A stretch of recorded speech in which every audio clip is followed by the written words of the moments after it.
संसाधनों के अभाव में गोरक्षकों की जान जोखिम में, सरकार सिर्फ निर्देश देकर कर लेती है इतिश्री। गोवंश के गले में रिफ्लेक्टिव बेल्ट बांधना खांडे की धार। आमजन गिराता नजर आया गोरक्षकों का मनोबल। जब भी हाईवे पर कोई दुर्घटना होती है तो लोग कहते हैं कि अगर इस गोवंश के गले में रिफ्लेक्टिव बेल्ट बंधा होता तो दूर से ही दिख जाता और दुर्घटना नहीं होती। सरकार भी संबंधित अधिकारियों को दिशा निर्देश देकर इतिश्री कर लेती है, लेकिन जमीनी स्तर पर कोई भी कार्य नहीं करता, क्योंकि जानवरों को पकड़कर उनके गले में रिफ्लेक्टिव बेल्ट बांधना जानलेवा साबित हो सकता है। सोचते सभी हैं लेकिन कर नहीं पाते। वहीं गोरक्षक ऐसे लोग हैं जो संसाधनों के अभाव के बावजूद अपनी जान पर खेलकर गौवंश की सुरक्षा करते नजर आते हैं।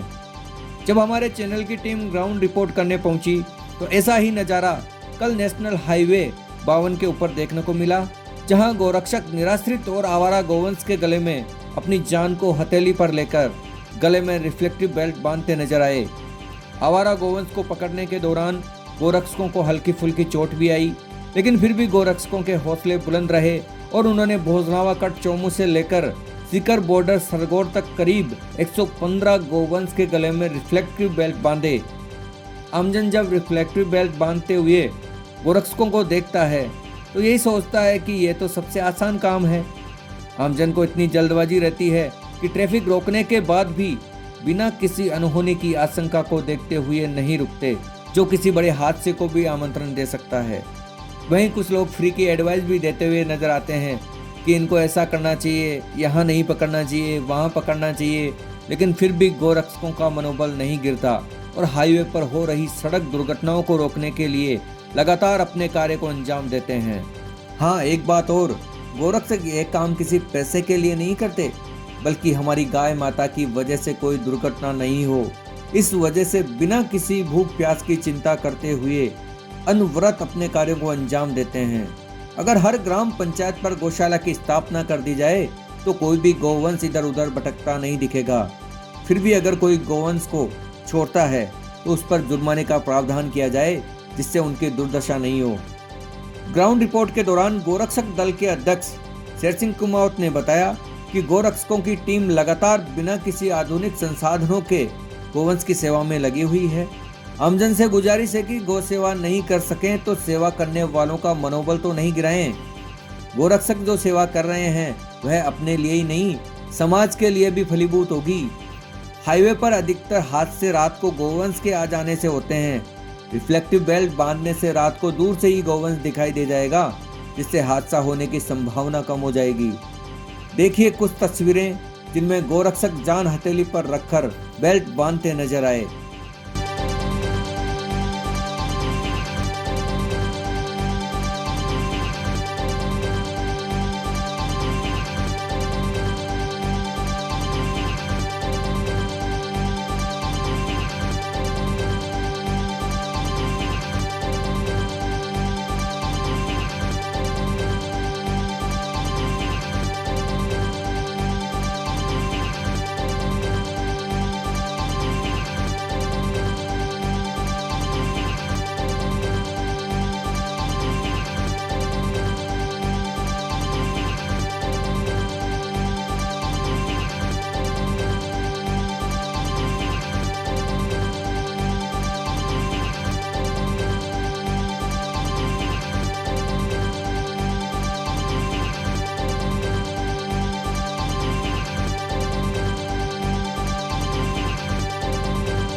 गायों को रिफ्लेक्टिव बेल्ट बांधे जाएंगे और जहाँ जहाँ आसपास में गौशालाएं हैं कुछ गोवंश को वहाँ भी शिफ्ट किया जाएगा। इसके लिए जो अभियान, ये मुहिम जो चलाई है, ये मैं चाहता हूँ भाई पूरे देश में धीरे धीरे इसी प्रकार की गोरक्षक दल की टीमें तत्पर होके और इसे मुहिम को आगे बढ़ाने का काम करे। प्रशासन भी इसमें पूरा सहयोग करे। ज़रूरत है केवल आपस में कम्युनिकेशन बढ़ाने की। इस बात को आपके चैनल के माध्यम से मैं बताना चाह रहा हूँ, इस बात को कम्युनिकेशन के जरिए ही एक दूसरे से, और जैसे पुलिस की CLG मीटिंगों में इन मुद्दों को उठाया जाए कि रोड एक्सीडेंट को ज़ीरो टॉलरेंस पे कैसे लाया जा सकता है। तो ऐसी छोटी छोटी मुहिम चला के अपन काफ़ी हद तक काफ़ी ज़िंदगियाँ एक्सीडेंट में जो एक्सपायर हो जाते हैं, ख़त्म हो जाते हैं, उनको बचाया जा सकता है और गोवंश की भी सुरक्षा को अपन प्रदान कर सकते हैं।